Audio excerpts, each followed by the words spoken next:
Hello again, everybody. This is Bruce Lurch with the Boston Herald, and the first weekend of October brings us up to Byfield for a showdown of two of the top teams in the Independent School League as St. Sebastian's paid a visit to Governor's Academy.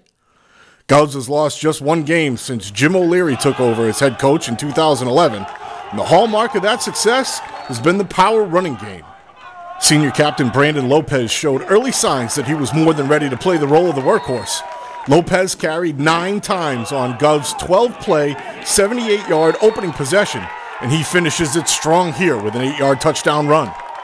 After the defense came through with a 3-and-out, Govs went back to the ground, this time with a heavy dose of both Lopez and Hamilton Wenham transfer Cam Macri. Committed to the University of North Carolina for lacrosse, Macri's got plenty of ability on the football field too, and he made his mark here, cutting this run back and then bursting through open space for a 17-yard score that gave Governors a 13-0 lead. St. Sebastian's got itself going in the second quarter behind quarterback Jeff Wade. Wade got it done using both his legs and his arm, and then here he hits Tommy Seidel to get down to the 6-yard line. 2 plays later, it's Wade, play action, rolling to his left and throwing across his body to find Matt Daniel in the end zone to make it a 13-7 game. We've got more from Wade and Daniel here in the second quarter. Check out this terrific catch by Daniel as the senior leaps high over his defender, manages to grab control of the ball on his way down to the turf for a huge gain. One spectacular catch would lead to another as we have Wade on the move once again, this time lofting one toward the end zone where Daniel leaps, makes the catch in front of his defender for the score, tying the game up at 13 apiece. Sebs would keep the momentum going out of the break.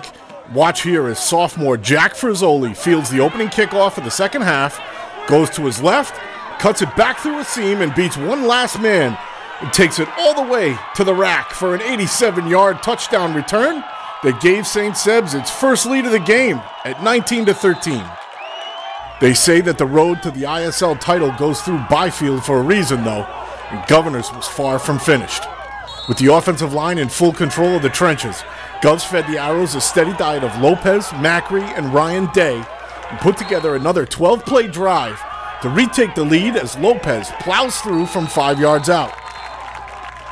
It was more of the same on Gov's next possession as Lopez, Macri, Day, and even quarterback Seth Harrell continued to gash the Arrows' defense.